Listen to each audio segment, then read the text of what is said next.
Un exagente de la DEA, con décadas de experiencia desmantelando redes criminales, terminó colaborando en secreto con una de las organizaciones más violentas del hemisferio, el Cártel Jalisco Nueva Generación.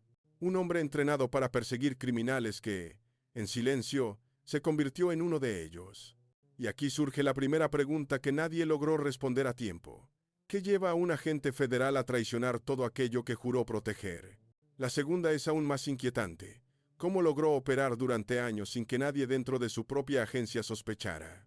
Y la tercera, la más reveladora. ¿Qué error cometió que permitió a las autoridades infiltrarse justo en el punto donde él creía ser intocable? Este caso no solo expone a un individuo corrupto, destapa fallas profundas en la estructura de una de las agencias antidrogas más poderosas del mundo. Fugas internas, supervisión debilitada y una confianza ciega en la reputación de sus veteranos permitieron que este exagente, tras retirarse, se moviera con absoluta libertad entre criminales, dinero en efectivo y armas de grado militar. Lo impresionante es que todo comenzó como un intercambio aparentemente inocente, una conversación, un contacto, una oferta. Y lo que parecía una oportunidad aislada, terminó convirtiéndose en una red secreta de lavado de millones de dólares, adquisición de explosivos y apoyo directo a un grupo considerado por Estados Unidos como una amenaza terrorista extranjera. En esta primera parte entenderás el origen del enigma. Un hombre que pasó de perseguir cárteles a convertirse en uno de sus operadores más valiosos. Descubrirás las señales que ignoró, las pistas que dejó atrás sin darse cuenta, y cómo su propio pasado, el mismo que lo hacía sentir invulnerable, se transformó en la grieta que permitió a las autoridades armar la trampa perfecta. Prepárate, porque lo que viene a continuación no solo es impactante, es el tipo de verdad que incomoda incluso a quienes prefieren creer que estas cosas no ocurren dentro de las agencias más respetadas del mundo. Durante años, Paul Campo fue considerado un experto dentro de la DEA. No era un agente cualquiera. Manejaba operaciones financieras complejas, rastreaba flujos millonarios y tenía acceso directo a información que solo unos pocos dentro de la agencia podían ver. Dominaba detalles que podían hundir o salvar una investigación completa. Y ese mismo conocimiento, el que lo hizo valioso para Estados Unidos, fue exactamente lo que lo convirtió en un activo irresistible para el cártel equivocado. Después de retirarse en 2016, Campo parecía llevar una vida tranquila. Sin embargo, detrás de esa fachada, había un proceso silencioso pero constante. Una caída lenta hacia la clandestinidad. No fue un salto directo hacia el crimen. Fue una transición gradual, inteligente y cuidadosamente disfrazada. Tenía contactos, sabía cómo evitar dejar huellas, y sobre todo, conocía las vulnerabilidades de los sistemas que él mismo había usado para atrapar criminales durante décadas. Su socio, Robert Sensi, fue la pieza clave para completar su metamorfosis. Dos hombres veteranos, con experiencia, credibilidad y un pasado que generaba confianza. Ambos sabían cómo mover dinero, cómo manipular documentos y cómo entenderse con intermediarios sin despertar sospechas. Con esa combinación, se presentaron como aliados perfectos para lo que creían que era una célula del CJNG, sin saber que estaban hablando con una fuente confidencial dirigida por autoridades especializadas.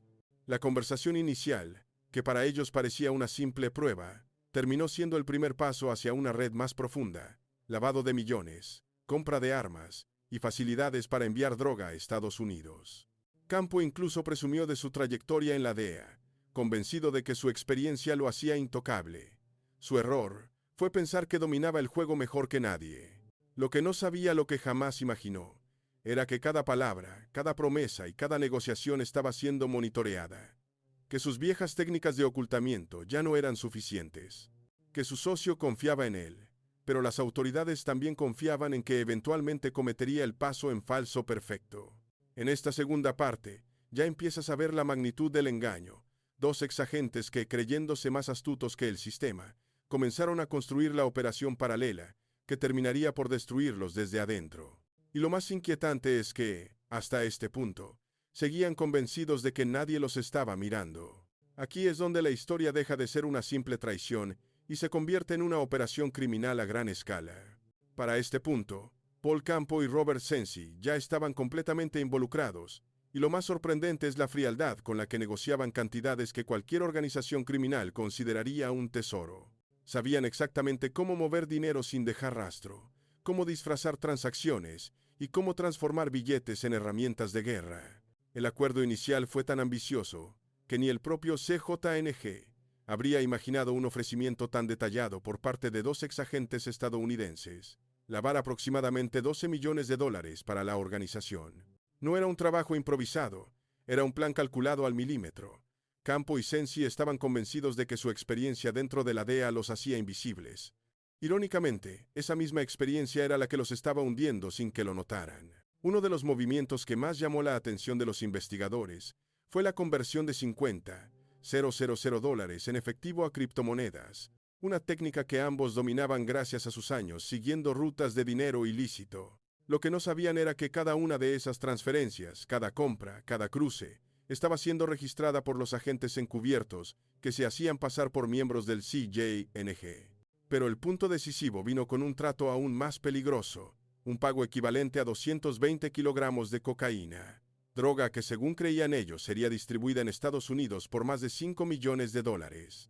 Lo aceptaron sin dudar, prometiendo acelerar el proceso y asegurando que podrían mover cantidades aún mayores con el tiempo. Y como si el lavado y la droga no fueran suficientes, ofrecieron algo mucho más alarmante: armas y equipo militar. No hablaron de pistolas comunes, ni de fusiles de bajo calibre. No, ofrecieron AR-15, carabinas M4, lanzagranadas, explosivos e incluso drones comerciales modificados, herramientas que podían cambiar el equilibrio de poder entre cárteles rivales. Lo inquietante es que discutían estos temas con total naturalidad, como si fuera parte de su rutina diaria. No mostraban miedo, no dudaban, no se detenían a pensar en las consecuencias. Actuaban como hombres que creían estar varios pasos por delante de todos. Pero había un detalle que jamás consideraron. La operación encubierta ya estaba desmantelando su red desde adentro. Cada llamada estaba intervenida. Cada movimiento financiero estaba marcado. Cada reunión era una trampa cuidadosamente diseñada. En esta tercera parte, la tensión llega a su punto más alto. Campo y Sensi estaban tan seguros de su plan que no se dieron cuenta de que ya no trabajaban para un supuesto miembro del CJNG. En realidad, estaban trabajando para las autoridades, alimentando el mismo expediente que terminaría destruyendo todo lo que creían tener bajo control. La caída de Campo y Sensi no ocurrió por azar. Mientras ellos creían estar consolidando una alianza con el CJNG, las autoridades ya los tenían completamente rodeados. Todo comenzó con una llamada que parecía casual, pero que en realidad fue el primer paso de una operación encubierta, diseñada para medir su nivel de corrupción. Lo sorprendente es que Campo, confiado por su pasado en la DEA, reveló demasiado desde el inicio. A partir de ese momento, cada palabra quedó registrada. Las autoridades intervinieron llamadas, rastrearon transferencias y analizaron cada transacción con la misma tecnología que el propio Campo había usado contra criminales durante años. Esa ironía lo perseguiría hasta el final. Cuando ambos ofrecieron investigar la compra de armas de grado militar, rifles, explosivos, drones, la operación se intensificó. Ya no era solo lavado de dinero, era la posibilidad de armar a uno de los cárteles más violentos del continente, y eso convirtió el caso en una prioridad máxima. El momento decisivo llegó cuando Campo y Sensi aceptaron avanzar con una nueva transacción que, según ellos, los consolidaría dentro de la organización criminal. Lo que no sabían era que mientras hablaban con aparente tranquilidad, agentes encubiertos escuchaban desde el otro lado, documentando cada detalle. Ese fue el punto exacto en el que el cerco se cerró. La operación encubierta había sido tan precisa que, cuando finalmente actuaron, los exagentes ya no tenían ninguna salida. Cuando el cerco finalmente se cerró, Campo y Sensi no tuvieron tiempo de reaccionar. Todo lo que habían construido en secreto, las transacciones, las negociaciones, las promesas de armas y dinero, se convirtió en evidencia directa. Fueron detenidos y presentados ante un tribunal federal, enfrentando cargos que no solo destruyeron su reputación, sino que exhibieron una herida profunda dentro de la propia DEA. Las declaraciones oficiales fueron contundentes. Este caso no era un error aislado, sino una muestra de cómo incluso agentes con décadas de servicio pueden cruzar la línea cuando creen que nadie los está observando. La agencia admitió que la traición de Campo dañó la confianza pública y dejó claro que sus actos mancharon el uniforme que alguna vez llevó con orgullo. Esta historia no solo revela corrupción, muestra cómo las instituciones más poderosas también tienen grietas. Si quieres más investigaciones como esta, llena de detalles reales, tensión y casos que no se cuentan en ningún otro lado. Suscríbete al canal y deja tu like.